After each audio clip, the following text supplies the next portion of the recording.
Fue a jefatura de gabinete. Qué truculento, ¿no? Qué terrible todo. Me animo, está aquí con nosotros Blanca Hugelman, psiquiatra forense. Blanca, gracias. No, gracias a ustedes por invitarme. Y también lo tenemos a Vadim Mischanchuk, abogado penalista. Gracias. Gracias. A ver, entre ambos, lo más profesionalmente posible, porque esto tiene ribetes para todos los costados. Una primera pregunta para Blanca.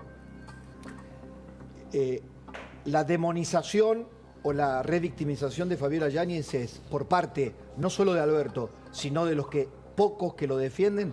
Era alcohólica, estaba mal, estaba medicada y estaba loca. ¿Qué significa eso en este contexto?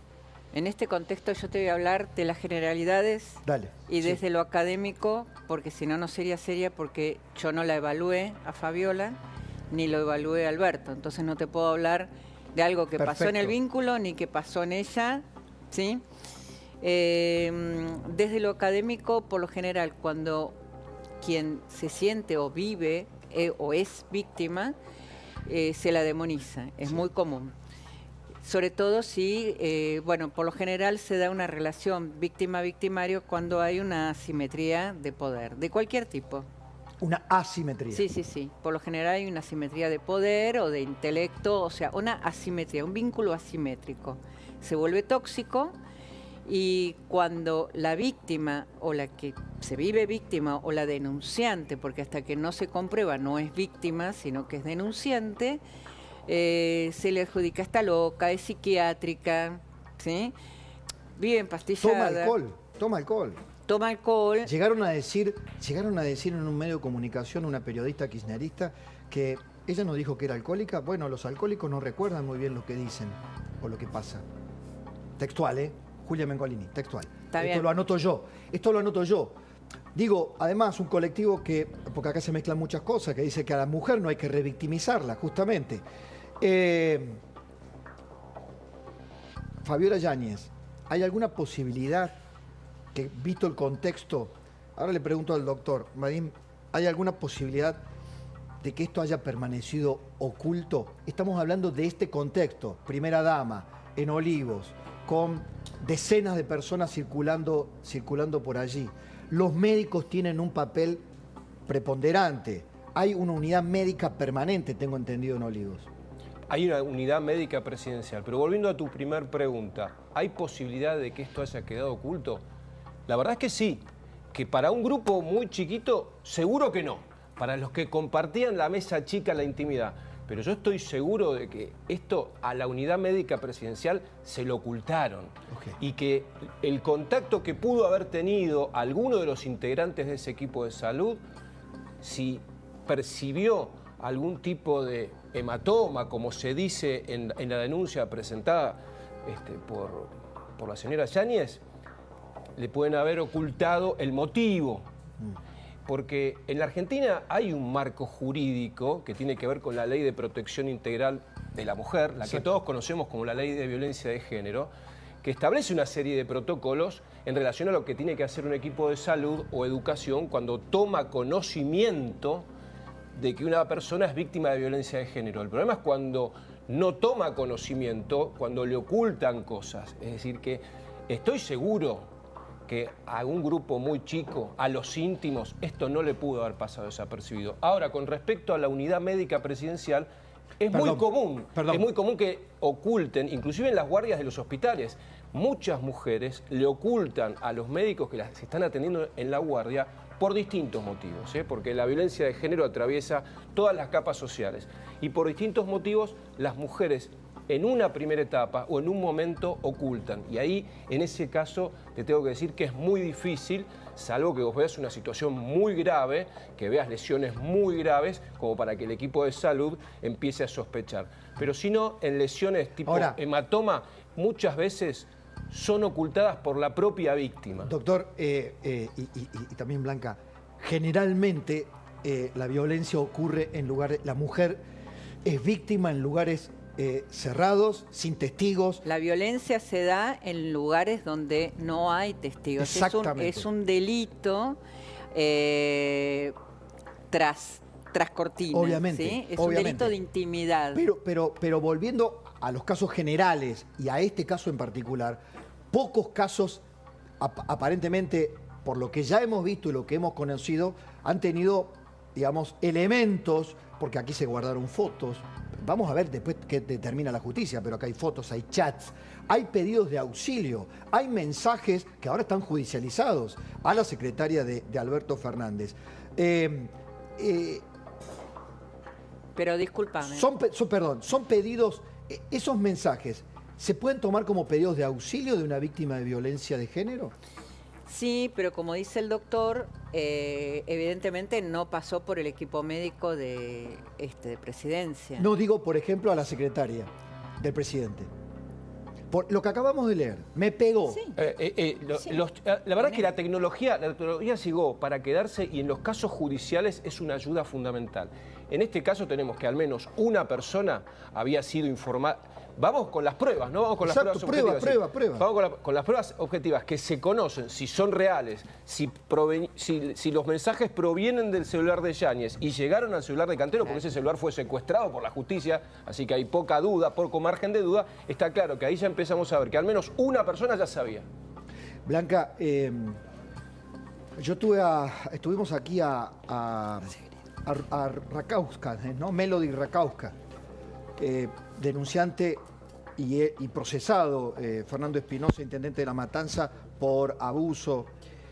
Y tanto ella como Fabiola dan cuenta de daños que quedan y permanecen, daños psíquicos, los daños físicos pueden no permanecer, obviamente, pero ¿qué permanece psicológicamente? ¿Qué rastros permanecen de la violencia en una mujer que ha sido sometida a una violencia de estas características? Violencia física y violencia psicológica. Los efectos que produce en una mujer cuando la violencia es crónica, o en un niño. Exacto. Cuando la violencia es crónica. Incluye el abuso, O sea, el abuso como parte de la violencia, que es la humillación máxima del abuso sexual. Produce efectos deleterios en el psiquismo, o sea, terribles. Deleterios, explico. Fulminantes. Daño psíquico, difícil de recuperar, crónico, ¿sí? Una violación aguda, digamos, o sea, también te produce o sea, ponele la típica imagen, pasa el tren, viene un hombre, agarra a una mujer y qué sé yo, también. O sea, ese tipo de abuso agudo, digamos, que pasa una vez. Pero la violencia crónica, esta desestimación de la mujer, esta humillación, porque por lo general es hacia las mujeres, a veces también pasa con los hombres, sí, claro, que no denuncian. No. Lamentablemente. Es terrible porque lo que es la valoración de sí mismo, lo que normalmente llamamos autoestima. Perdóneme, ¿eso se puede probar a los efectos? Porque aquí estamos hablando de una calificación penal. Lesiones leves o lesiones graves en un delito continuo. Esto no fue un episodio, ni dos, ni tres, ni fue en un año especialmente, ni fue en un momento donde la secretaria y él dicen, está mal, está pasando por un mal momento. Acá, aparentemente, y si se prueba, es un delito continuo. ¿Se puede probar ese daño grave en la psiquis a lo largo del tiempo? ¿Usted que es perito forense? Sí. Siempre hablando de casos generales, no de este en particular. Si se puede, si ha sido una violencia sostenida en el tiempo, una humillación, creo que la palabra fue... Hostigamiento, exactamente. Acoso. ¿Eso deja huellas que se pueden probar, digamos, a los efectos penales, de agravar las lesiones? Lo que vos vas a ver es un daño psíquico que lo comprobas semiológicamente y con una batería de test. Okay. Tenés el MPI, tenés un montón, o sea, los gráficos, y tenés el Roger, que para Porque mí el fiscal le ha hecho, digamos, el fiscal tomó, ayúdeme doctor, tomó el contenido de la querella y lo hizo propio en su denuncia, ¿no? Porque la descripción de los delitos, de la secuencia de los delitos y la calificación incluso de la querella de, de la representante de Fabiola Yáñez fue tomado por el fiscal. Claro, bueno, es que está muy bien determinado cada uno de los hechos. Es muy difícil manejar los casos de violencia de género cuando la denunciante no puede establecer fechas ciertas. Acá tenemos una sucesión de hechos con fechas ciertas, con circunstancias de tiempo, modo y lugar que le dan veracidad a los hechos. Y no nos olvidemos que la Convención de Belém do Pará, a la cual Argentina se adhirió, establece que justamente con el análisis de la psiquis de la denunciante y este relato tan coherente, y bueno, le da una base fáctica al fiscal como para avanzar en la investigación de hechos concretos, porque ella dice qué día ocurrió, a qué hora y en qué lugar, circunstancias de tiempo, modo y lugar. Paso a la lectura política. Yo siento, Lucas, que esto es digamos, acá kirchnerismo, peronismo, las banderas simbólicas, digamos, toda la simbología de luchas que dijeron sostener como bandera política se les destruyeron. Sí, dos sobre todo, porque acá hay dos escándalos que cruzan Alberto Fernández, que uno es obviamente, la denuncia de violencia de género, pero el otro es la investigación por la corrupción en materia de seguros, ¿no? Dos escándalos que los dos representan una transgresión moral que probablemente genere una reacción de la sociedad argentina. Ahora, de los dos escándalos, el que generó más conmoción es de la violencia de género. ¿Vos mediste eso con una nube de palabras? El propio presidente se vanagloriaba de dos cosas, ¿no? De su decencia y de su feminismo. Las dos banderas afectadas. Y aprovechamos, teníamos la salida de nuestro Estudio Nacional de Agosto, y habitualmente lo que hacemos en estos casos que generan conmoción en la opinión pública es ir a una indagación más cualitativa, una pregunta abierta, qué sentimiento le generó los hechos que se han conocido en relación a esta denuncia. Y es muy interesante la respuesta, porque habitualmente asco e indignación son dos palabras que surgen, pero habitualmente surge más indignación. Ahora, hay una diferencia entre la indignación, que es un sentimiento negativo, particularmente reaccionando a una situación de injusticia, de falta de ética, de incorrección. Asco es una respuesta más visceral, es un sentimiento negativo frente a un hecho que se lo observa sucio, desagradable. Y asco superó notablemente a indignación como respuesta, ¿no? Con lo cual, me respondo también una pregunta que me hacía un colega tuyo, Pablo. ¿Por qué generó más reacción social la denuncia por violencia de género que la denuncia por corrupción? Bueno, porque en algún punto es previsible que un político sea corrupto, más en el caso de un gobierno como el de Alberto Fernández, con todos los antecedentes que teníamos del kirchnerismo, pero esto no era previsible. Y esto es lo que está generando mucha sorpresa, mucho escozor, y me parece que esa respuesta de asco, como la palabra más mencionada en términos de sentimiento que generó, es muy elocuente en esto, ¿no? Mi pregunta de fondo y con puntos suspensivos es si la marca peronismo va a poder superar, porque viste que hay cosas que se instalan y se transforman en terminales, ¿no? Sí. Un peronismo cooptado por el kirchnerismo, con un pedacito que quería decirse no kirchnerista, pero que en el fondo terminaron, como dijera el tango, en el mismo lodo, todos manoseados. Sí, a ver, esto viene a alimentar un contexto que ya existía. La crisis reputacional del peronismo ya existía. Exacto. Peor resultado histórico. Exacto. Por primera vez no tienen mayoría en el Senado. Por primera vez tienen menos de 100 diputados en la Cámara Baja. Eso no había ocurrido nunca desde el 83 para acá. Con lo cual, esto profundiza esa crisis de reputación.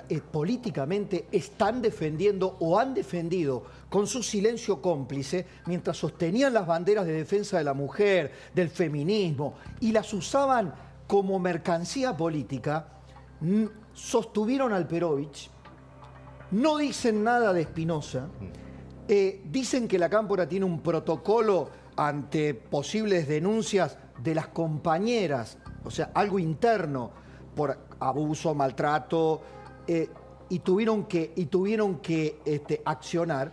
Pero hay como una protección política. Sí, y es interesante lo que mencionás, porque yo creo que hay como una actitud corporativa típica del peronismo que no ofrece frente a la opinión pública la reparación. La reparación es la sanción. Claro. A quien comete errores. Inmediata. Y el mejor ejemplo de todo esto es que uno puede repasar la lista enorme de malas decisiones tomadas por Cristina Kirchner y nunca el peronismo se ha puesto a revisar y a repasar qué le ha producido el liderazgo de Cristina Kirchner en términos de cómo termina el peronismo en esta crisis reputacional, ¿no? Decisiones políticas incorrectas por doquier, desde elegir a Amado Boudou como vice, imponerle a Zanini a Scioli, a Aníbal Fernández como candidato a gobernador, no darle la interna a Randazzo, imponerle a Martín Insaurralde como jefe de gabinete a Kicillof y terminando Martín Insaurralde como terminó. Es decir, después de todas esas decisiones, el peronismo nunca ha revisado las consecuencias del liderazgo de Cristina Kirchner. Me parece que es un elocuente de por qué está en esta crisis reputacional. Hoy Echarri dio una explicación típicamente peronista. Dice, nunca le damos la ventaja a los adversarios.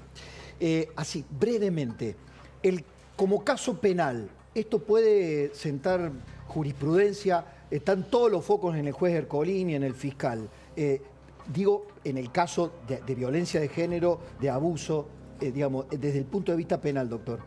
Esto va a sentar una jurisprudencia muy importante y este caso además visibiliza situaciones de violencia en lugares donde se levantan banderas de respeto de derechos y en realidad no es así. Este caso va a ser un antes y un después, porque hay muchas mujeres que están sufriendo esta violencia y esto tiene que servir para que estos casos se pongan sobre la mesa. No importa quién sea el supuesto agresor. Me imagino que desde lo psicológico, lo psiquiátrico también, Blanca.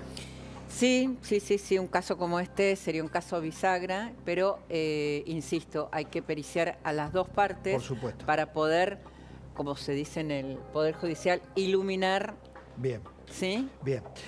Nos vamos, un tuit del ministro Caputo, Sofi. Exactamente, acaba de tuitear el ministro de Economía, acaba de anunciar que de nuevo dio superávit financiero el mes de julio, recién hace apenas menos de 5 minutos acaba de tuitear, ya tenemos un superávit financiero de 0,4 puntos del PBI acumulado en estos 7 meses, la verdad que esto no ocurría hace décadas, es una buena noticia. Ahora, déjame decirte, ¿por qué publican este informe a esta hora? Se estuvo esperando durante todo el día, los economistas estaban esperando para hacer el análisis de los gastos.